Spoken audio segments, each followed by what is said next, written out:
오늘 3장은 여러분들이 익숙히 또 자주 들어보셨던 본문입니다. 니고데모가 예수님을 찾아온 이야기인데요, 우리 3장 1절 말씀을 함께 같이 읽어보도록 하겠습니다. 3장 1절입니다. 시작. 그런데 바리새인 중에 니고데모라 하는 사람이 있으니 유대인의 지도자라.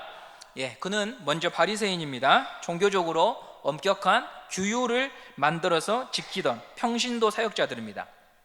존경을 한 몸에 받았어요. 왜냐하면 일반적인 사람들은 힘들고 어려워서 지킬 수 없는 어떤 규율과 조항들을 스스로 만들어서 지켰던 사람들이거든요. 예를 들면 이 구절 잘 들어보셨죠? 회양과 근처에 11조를 드렸다. 집에서 쓰는 조미료도 야채까지도 무게를 달아서 10분의 1을 바쳤다라고 하는 거죠. 이런 방식으로 하나님에 대한 자신들의 헌신과 마음을 표현했기 때문에 당시 사람들은 그들을 되게 존경했습니다. 그리고 1절 후반부에 보시면 니고데모는 유대인의 지도자라고 기록이 되어 있어요. 지도자라. 이스라엘의 대소사를 의논하고 결정하는 사내들이의 공회의 공의원이었습니다. 그가 예수님을 이제 찾아온 거예요. 우리가 요한복음 1장과 2장에서 보았듯이요, 예수님은 여러 가지 표적을 행했습니다. 그래서 주목을 받으셨는데 누구보다 종교 지도자들이 예수님에 대한 의구심, 반발심이 커져갔고, 니고데모 역시도 유대인의 지도자로서 예수님에 대한 나름대로의 입장을 가지고 오늘 예수님을 찾아온 것입니다. 3장 2절 말씀을 함께 보겠습니다. 3장 2절입니다. 시작. 그가 밤에 예수께 와서 이르되 랍비여, 우리가 당신은 하나님께로부터 오신 선생인 줄 아나이다. 하나님이 함께 하시지 아니하시며 당신이 행하시는 이 표적을 아무도 할 수 없음이니이다. 니고데모도 표적에 대한 것을 보았고 들었습니다. 그리고 그가 밤에 찾아왔습니다. 밤에 찾아왔다고 하는 것은 사람의 눈을 피해서 예수님을 몰래 만나기 위해서 왔다, 이렇게 볼 수도 있지만, 요한복음에서 밤, 어둠은 시간적인 의미와 더불어서 영적으로 그는 무지하다, 이런 것을 상징합니다. 요한복음 1장 5절에 이런 말씀이 있습니다. 요한복음 1장 5절입니다. 시작. 빛이 어둠에 비치되 어둠이 깨닫지 못하더라. 어둠이 깨닫지 못하더라. 어둠은 무지함을 말합니다. 진리에 대한 무지함. 예수님이 어떤 분인지 알지 못하고 영적으로 무지한 상태에 놓여 있는 니고데모의 모습이죠. 니고데모는 이스라엘을 대표하는 사람입니다. 각종 율법을 배우고 가르치고 613가지의 그 조항을 지켰고, 그걸 넘어서 다른 조항도 만들어서 지켰던 사람들, 존경받는 지도자. 그런데 예수님은 뭐라고, 성경은 뭐라고 하시는가? 영적으로 어둡더라, 이 말씀을 한다고 하는 거죠. 사람을 평가할 때 몇 가지 기준이 있습니다. 우리 여성분들은 남자분이 참 괜찮다라고 말할 때 항상 빠지지 않는 게 키도 훤칠하고 이렇게 말씀을 하셔요. 저는 뭐죠? 외모를 말씀하십니다. 직업으로 나타나는 사회적인 위치, 또 소유한 재물에 따라서 그 사람은 참 근사해, 괜찮아, 이런 말씀들을 우리가 하고 저도 그렇게 평가를 합니다. 그런데 이런 우리의 이제 관점들이 한 가지 놓치고 있는 게 뭐냐면, 하나님의 관점과 시각이 담겨져 있지 않다고 하는 거죠. 하나님 나라의 백성들에게 가장 중요한 건 무엇입니까? 하나님이 그를 어떻게 보는가. 그죠? 내가 어떻게 보는가가 아니라 하나님이 그것을 어떻게 보고 하나님이 이 사안을 어떻게 보는가, 그게 우리가 배워야 하고 추구해야 될 생각과 관점이잖아요. 오늘 니고데모를 이해하기 위해서 한 사람을 더 비교해 보면 사마리아 여인을 들 수가 있어요. 바로 다음 장 4장이 여러분 사마리아 여인의 이야기입니다. 우물가에 있었던 사마리아 여인, 남편이 5명이지만 5명이었고 지금 사는 남자도 정상적인 관계가 아닌, 결혼을 통해서 동거하게 된 것이 아니라 어쩌면 그냥 불륜일 수 있는 그런 여인. 이 사마리아라고 하는 단어는 그 여자의 이름이 아니고 지역적인 명칭이지요. 니고데모는 이름이 기록되어 있는 반면에 사마리아 여인은 이름이 없어요. 유대인들은 사마리아 사람들을 기피하고 증오하고 경멸했죠. 그 이유는 이방 민족의 침입으로 혈통이 섞여버린 그런 과거사 때문에 유대인들은 이 사마리아 사람들을 경멸했습니다. 수백 년 전에 이 여인이 살고 있는 땅은 아수르라고 하는 제국의 침입을 받았고, 아수르는 이 땅만 점령한 것이 아니라 다른 여러 땅도 점령을 해서 강제로 이주를 시켜서 강제로 혼인을 하게 만들었고, 그리하여 정체성을 희미하게 만들어서 독립운동을 하지 못하도록 만들기 위하여 이런 정책을 펼친 겁니다. 그런 속에서 태어난 사람들이 사마리아 사람들이기 때문에 유대인들은 대단히 경멸했습니다. 유대인들은 혈통을 중요시 여깁니다. 마치 우리 조선의 유교 사상과 비슷해요. 지금도 어르신들은 어디 김씨입니까? 어디 가문입니까? 몇 대손입니까? 이런 거 지금도 물어보시잖아요. 유대인들도 비슷합니다. 그런데 이방 민족과 혼혈에 대해서 태어났으니 정통 유대인들 입장에서는 이 사람들을 받아들일 수가 없는 거예요. 사마리아 사람이라고 부르며 경멸하고 멀리했습니다. 얼마나 그들에 대한 감정이 좋지 않았던지 그 땅을 밟으려고도 하지 않고 빙 돌아서 다닐 정도로 이 사람들을 싫어했습니다. 그러면 방금 우리가 보았던 3장의 니고데모와 4장의 사마리아 여인은요, 유대인들의 입장에서 볼 때는 극과 극의 사람이잖아요.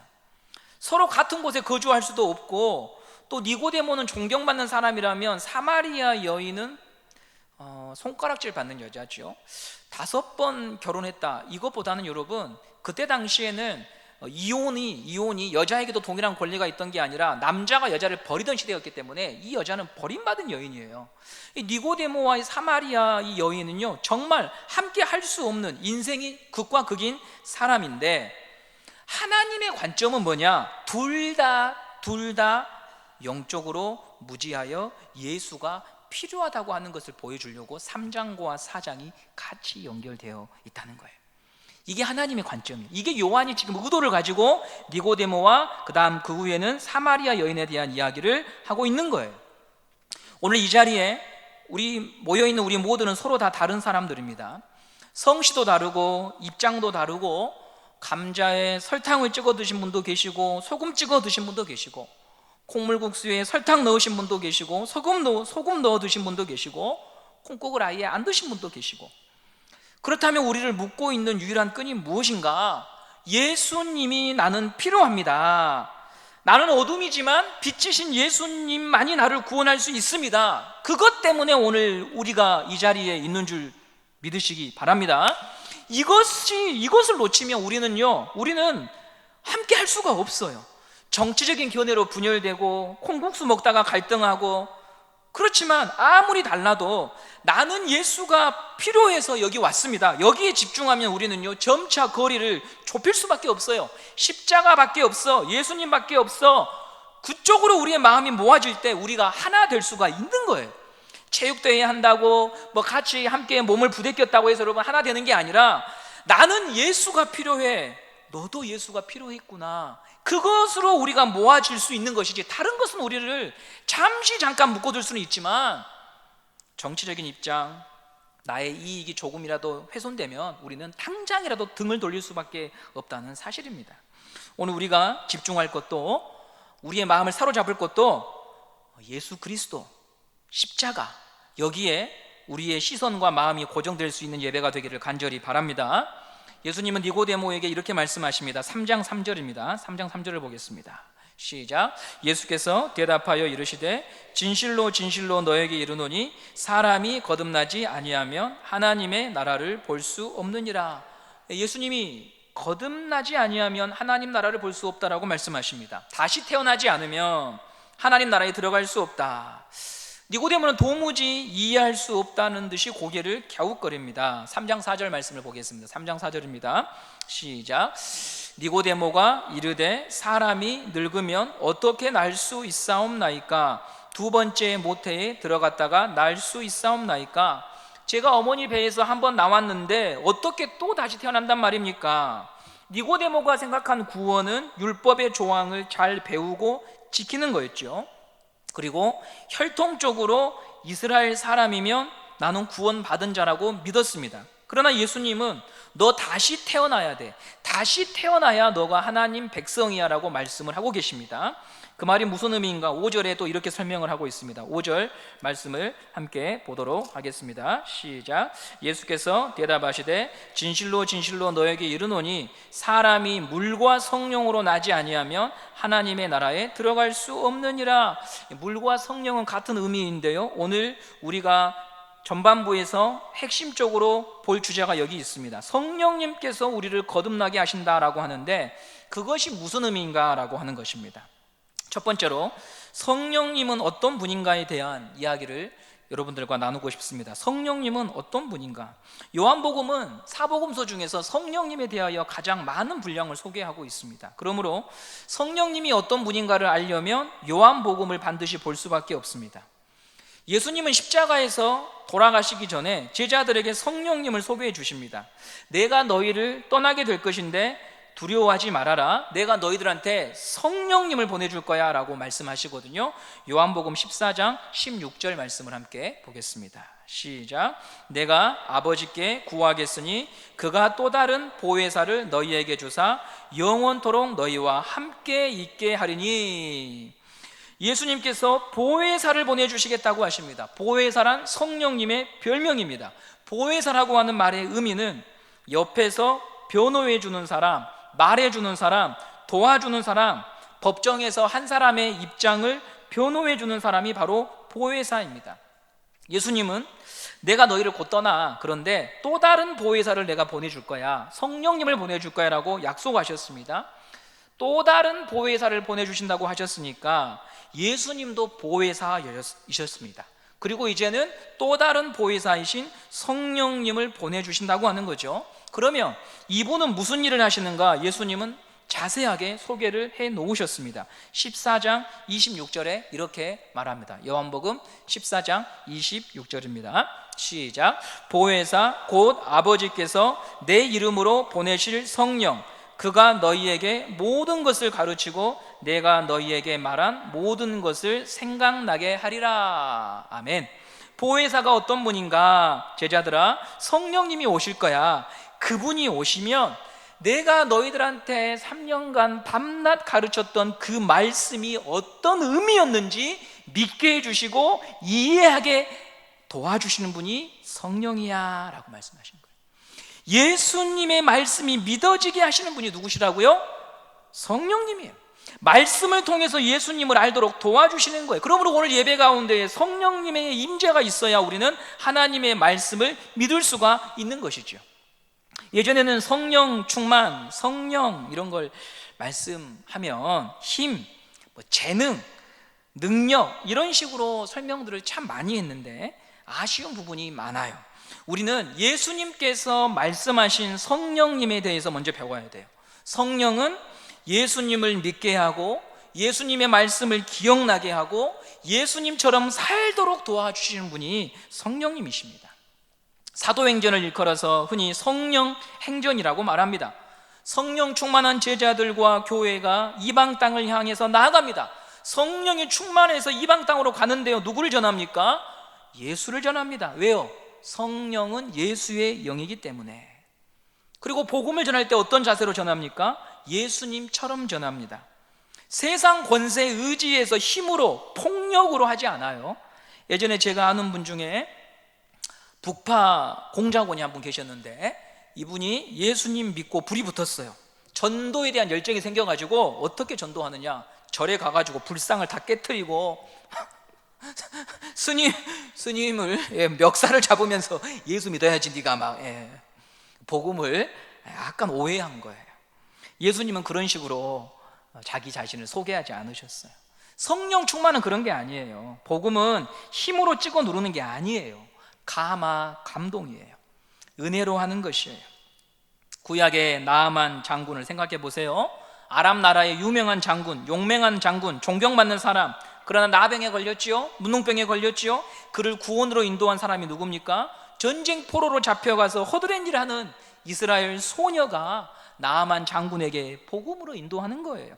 우리는 장군을 인도하려면 장군이 되어야지 이렇게 생각하면서 우리 자녀들을 양육하곤 하거든요. 복음은 그렇게 전파되지 않더라. 복음은 힘으로, 권세로, 재물로 하는 것이 아니라 성령에 감동되어야 하는 거예요. 내가 중소기업 사장이 되면 내 부하 직원 모두 예수 믿게 할 수 있겠다고 생각하는 것은요, 그건 거짓 복음이에요. 그런 생각은 우리 편에서는 굉장히 승리의 복음인 것 같고 그럴듯해 보이지만, 그 사장이 예수 잘못 믿어서 나는 죽어도 예수 안 믿을 거야 라고 하는 부하 직원들이 이 땅에도 엄청나게 많잖아요. 내가 어떤 위치에 있건 예수님의 마음으로 한 사람을 대하고 존중해 줄 줄 알아야 거기에 복음이 나타나는 것이지요. 내가 하는 게 아니고 성령님이 하는 것입니다. 내가 잘난 만큼 복음이 증거되는 것이 아니라 내가 십자가에 나를 묶어놓고 내가 죽은 만큼 예수님께서 나를 도구로 사용하셔서 하나님의 일하심이 있는 것입니다. 성령이 예수의 영이라고 했습니다. 그러므로 성령 충만하면 누구를 닮겠습니까? 예수님을 닮는 방향으로 갈 수밖에 없어요. 제가 미용실에서 머리 자르고 오면 학생들이 다 이렇게 말해요. 아, 태양이다! 닮았다는 거예요. 제가 번번이 얘기했죠. 태양이가 저를 닮은 거지 제가 태양이를 닮은 게 아니라니까. 성령의 이끌림을 받으면 누굴 닮는다고요? 예수님을 닮아요. 태양이 닮는다 하면 안 돼요. 성령은 예수의 영이기 때문에 우리가 성령이 충만하면, 감동을 받으면, 은혜를 받으면 누굴 닮을 수밖에 없냐면 예수님을 닮을 수밖에 없는 거예요. 갈라디아서 5장에 보시면 성령의 열매가 나오지요. 사랑, 자비, 충성, 오래 참음. 여러분 그거 하나하나 단어의 뜻을 다 모르셔도 뭘 설명하려고 적어놓은 거냐면 예수님의 성품이구나. 오래 참으시고 절제하시고 인내하시고 당한 대로 갚지 아니하시고 살아가셨던 예수님의 모습을 성경이 그렇게 다양한 단어로 표현한 거예요. 자기를 부인하고 예수님의 말씀을 쫓아 살 수 있도록 하시는 분이 성령님이십니다. 결국 성령이 하시는 일은 예수님을 믿게 하는 거예요. 성령님은 예수님을 믿도록 도와주시는 것입니다. 오늘도 우리 새가족반에서 우리 홍혜숙 집사님께서 새가족 성도님을 양육하시고 열심히 섬기셨는데 성령님께서 역사하셔서 우리 새진자, 우리 새가족 분들의 마음 가운데 예수님을 믿게 하시는 은혜가 임하는 것입니다. 여기서 한 가지 또 우리가 다른 질문을 하게 되는데, 그러면 성령님이 예수님을 믿게 하신다고 했는데 예수를 믿는다라고 하는 말이 뭘까? 이것에 대해서 말씀을 드리고 싶어요. 오랜 시간 교회를 떠나 있었던 학생과 이야기를 나눈 적이 있어요. 한 청년하고. 제가 야, 너 이렇게 있으면 안 되는데, 제가 이렇게 말을 했어요. 그러자 청년이 목사님, 저 아직 예수 믿습니다. 교회는 안 나가지만 예수님 믿고 있어요. 이렇게 말을 하는 거예요. 그래서 야, 교회는 예수님의 몸이야. 예수님의 몸인 교회를 떠나 있는데 예수를 너가 믿는다고 하면 그게 앞뒤가 맞는 말이냐? 제가 이렇게 물었죠. 몸인 교회를 떠나 있는데 네가 예수를 믿는다고 하면 그게 앞뒤가 맞는 말이냐? 아무 말도 안 하더라고. 사람들이요, 다 각자 나름대로 예수님 믿는다고 말해요. 그런데 자기가 만들어낸 자기 생각, 자기 고집을 믿고 있는 건 예수 믿는 게 아니잖아요. 그건 예수 믿는 게 아니에요. 그러므로 우리는 점검이 필요하다고 하는 거죠. 예수를 믿는다고 하는 것, 예수님을 믿는다고 하는 것은요, 어떤 걸 믿는 거냐면 예수님이 나를 위해서 하신 일을 믿는 거예요. 이것에 대해서 좀 더 자세하게 설명을 해볼게요. 예수님께서 오늘 니고데모에게 바로 그것을 말씀하시는데, 요한복음 3장 14절 말씀을 함께 보도록 하겠습니다. 요한복음 3장 14절입니다. 시작. 모세가 광야에서 뱀을 든 것 같이 인자도 들려야 하리니. 예. 모세가 광야에서 뱀을 든 것처럼 나도 들려야 된다.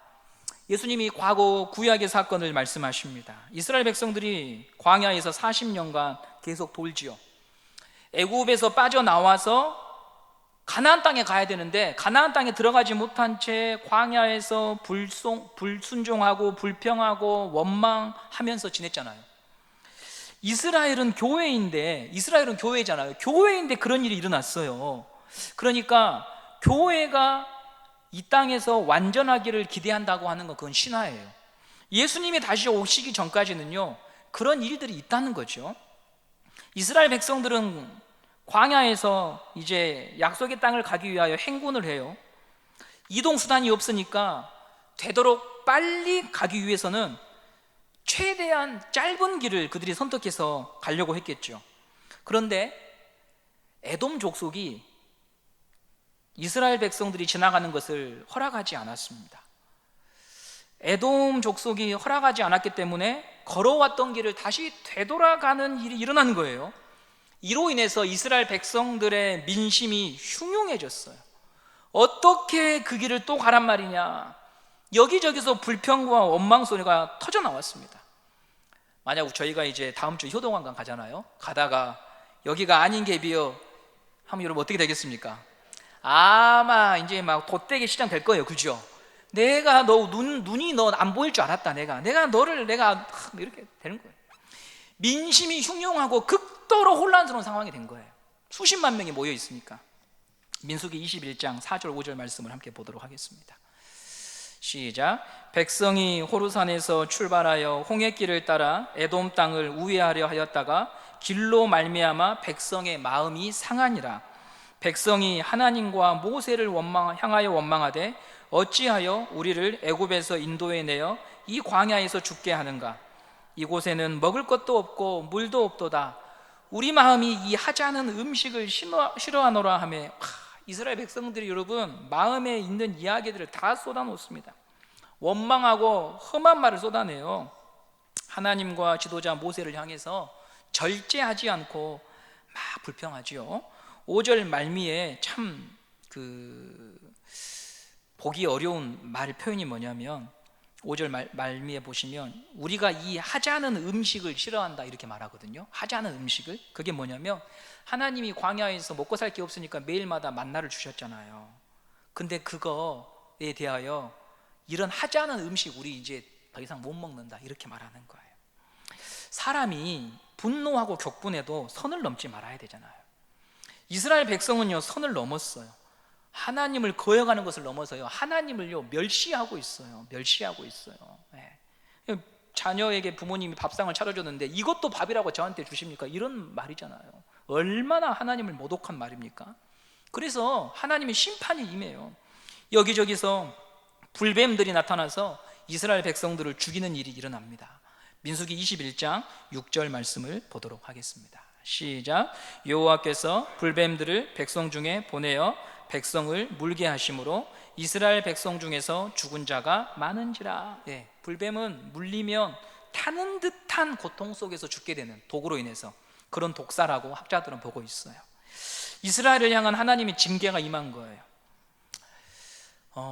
불평과 원망이 만들어낼 수 있는 건 절대 선한 게 아니죠.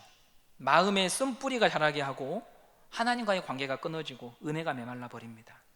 나도 옆에 있는 사람도 은혜의 물줄기를 마르게 하는 게 불평과 원망입니다. 여러분, 우리는 우리의 인생을 되도록 감사하는 일에, 하나님을 인정하는 일에 쓰임받는 인생이 되시기를 간절히 바랍니다. 이번 주 오후 예배 때도 목사님께서 언어에 대해서 말씀해 주셨는데 우리의 마음이 피로 그러하더라도 감사해버립니다. 그냥 그렇게 말하는 게 우리를 살리는 길인 줄 믿습니다. 불뱀한테 물려 고통 속에서 죽어가면서 모세를 찾아와요. 백성들이 간청하지요. 제발 우리를 좀 도와달라고, 이 심판을 멈추게 해달라고 모세한테 와서 간청하자. 모세가 기도하지요. 그러자 하나님께서 뭐라고 하시냐면 민수기 21장 8절에 이렇게 말씀을 해주십니다. 시작. 여호와께서 모세에게 이르시되 불뱀을 만들어 장대 위에 매달아라. 물린 자마다 그것을 보면 살리라. 놋뱀을 만들라고 하잖아요. 놋은 성경에서 심판을 상징해요. 심판을. 그리고 나무에 매달린다고 하는 것도 여러분 신명기 말씀 보시면 저주 받은 사람이 나무에 매달리잖아요. 뱀은 죄의 원흉이고요, 즉 죄의 심판이 행해지고 있는 것이 놋뱀이 달린 나무거든요. 이 사건을 예수님께서 니고데모에게 이야기하시면서 너가 거듭나려면 바로 이 놋뱀이 들리듯이 들릴 나를 믿어야 너가 구원을 받는다는 말씀을 이제 하신 거죠. 우리 요한복음 3장 14절 말씀 보도록 하겠습니다. 요한복음 3장 14절입니다. 시작. 모세가 광야에서 뱀을 든 것 같이 인자도 들려야 하리니. 15절입니다. 이는 그를 믿는 자마다 영생을 얻게 하려 하심이니라. 이 말씀을 하신 거예요. 이제 이해가 되시죠? 예수를 믿는 것은 놋뱀이 달리든 나무 위에 달리신 예수님, 그분이 나의 죄 때문에 죽으셨다고 하는 것을 믿는 자가 바로 구원받는 자고, 예수님이 나의 죄를 위하여 십자가에서 수치당했다고 하는 것, 그것을 믿는 사람이 구원받은 사람이라고 하는 것입니다. 예수님은 나무에 달리셔서 하나님의 저주를 받으셨고 내가 지은 죄값을 치르셨습니다. 이 사실을 믿게 하는 분이 성령님이십니다. 그러므로 성령이 내 안에 충만히 임하면 우리는 우리의 시선을 어디로 향하게 되냐면 십자가로 향하게 되는 거예요. 십자가로. 나무에 달리신 예수님을 보게 되는 거예요. 저기에서 저렇게 피 흘리시고 죽으신 분이 나 때문에 죽으셨다고 하는 그 사실로 인하여 마음이 아프고 감사하고 애통하고 다시 나의 상황과 현실을 보게 되는 것입니다. 신기하게 그 십자가를 보고 슬퍼하는 사람의 마음에는요, 하나님이 주시는 은혜가 머물러요. 비가 오지 않아서 땅이 쫙쫙 갈라지고 마음이 거칠었던 사람도 십자가를 바라보면서 하나님의 은혜를 경험하면 그 마음 가운데에 생명이 흘러가고 마음이 부드러워지는 거예요. 사막에 강이 생기는 거예요. 광야에 길이 나는 거예요. 용서의 은혜, 자비의 은혜가 흘러간다고 하는 거예요. 오늘 우리가 그거 바라보고 온 줄 믿습니다. 나는 은혜가 필요합니다. 나는 주님의 도움이 필요합니다. 나무 위에서 죽으신 예수님이 아니면 저는 구원받을 수 없습니다. 광야길을 통과할 수 없습니다. 저는 주님의 도움이 필요합니다. 이런 과정을 통해서 사람이 회복되고 공동체가 치유가 됩니다. 노뱀을 보면 살리라라고 하나님이 모세에게 명령하셨고 모세가 급히 노뱀을 만들어서 그것을 치켜 올렸지만요, 보지 않은 사람이 있었다는 거예요. 그리고 그 말씀을 믿고 살아나는 사람도 있었습니다. 우리는 어떤 길로 가야 되겠습니까? 주님, 저는 십자가 위에 달리신 예수님을 바라보겠습니다. 저는 주님의 도움이 필요합니다. 십자가만이 제 길이고 답입니다. 이 길로 가시는 성도님들 다 되시기를 바랍니다. 십자가가 사람을 살립니다. 십자가로 가까이 나와 예수님 만나는 여러분들 되시기를 바랍니다. 정말 여러분 평생에 큰 복이 뭔 줄 알아요? 예배 때마다 그 십자가의 예수를 만나는 분이 제일 복받은 성도 아니겠습니까? 세상은 십자가를 몰라요. 미련한 것으로 취급해요. 내 안에 세상이 들어오면은요, 십자가로 무엇을 할 수 있단 말인가, 그런 말을 한단 말입니다. 그런 마음으로 신앙생활을 해요. 야, 기도한다고 되냐? 야, 말씀 들은다고 되냐? 야, 교회 간다고 되냐? 그것을 불신자들이 하는 게 아니라 성도들이 그런 마음을 가지고 예배에 나와가지고 앉아있다 이 말이에요. 얼마나 불쌍한 영혼들이에요. 노뱀을 만들어서 모세가 치켜 올렸는데, 야, 그거 본다고 뭐 되냐? 이런 말 한다는 말이에요. 그러나 마음이 가난한 자는요, 폭탄이 터지고 비행기 소리가 들려도 저는 십자가를 봅니다. 예수님의 십자가에서 달려 돌아가실 때 누구만 끝까지 쳐다봅니까? 그 미천한 여인들은 끝까지 예수님 바라보고 있잖아요. 여인들이 끝까지 그 십자가 주위에서 예수님 바라보면서 울고 있잖아요. 여러분, 그 여인이 복된 여인이에요. 그래서 부활의 영광도 누가 제일 먼저 경험합니까? 그 여인들이 경험하는 거예요. 시급한 일, 염려스러운 일, 걱정한 일, 우리 해결할 수 없어요. 해결할 수 없기 때문에 마음에 불안하고 두렵고 한숨이 나오는 거예요. 그럴 때 우리는 어디로 가야 합니까? 예수님의 십자가를 보아야 합니다. 예수님의 이름을 불러야 합니다. 예수님 도와주십시오. 주님께 맡깁니다. 광야 같은 인생 여기까지 인도해 주셨는데 저를 내일도 그 다음 날도 인도하실 분은 주님밖에 없습니다. 이 일로 인해 주님 더 가까이 하는 예배자가 되게 하여 달라고 우리 모두 오늘 주님께 우리의 시선과 마음을 고정할 수 있는 하나님의 모든 성도들 되시기를 간절히 바랍니다. 이 시선을 잃어버리면 3장으로 살면 의시되고, 니고데모처럼 나 존경받아, 나 바리새인이야, 내가 이런 거 하는 거 알지, 이런 사람이 되고요. 아니면 4장이 되면 절망하는 거예요. 내 인생은 왜 이 모양이야? 하나님의 관점을 잃어버리면 3장으로 가면 자랑으로 가고 4장으로 가면 절망으로 가고, 이 사이에서 사람들이 늘 아웅다웅하며 사는 거예요. 3장은 4장을 보면서 인생을 왜 그렇게 사냐라고 말하고, 4장은 3장을 보면서 교만한 놈이라고 말한단 말이죠. 거기서 인생을 사는 거예요. 아니에요. 하나님의 관점으로 올라와야 돼요. 십자가로 와야 돼요. 하나님, 저는 어제나 오늘이나 영원토록 십자가에 달리신 예수님, 당신의 은혜가 필요한 사람입니다. 저는 당신께 더 가까이 나가기 원합니다.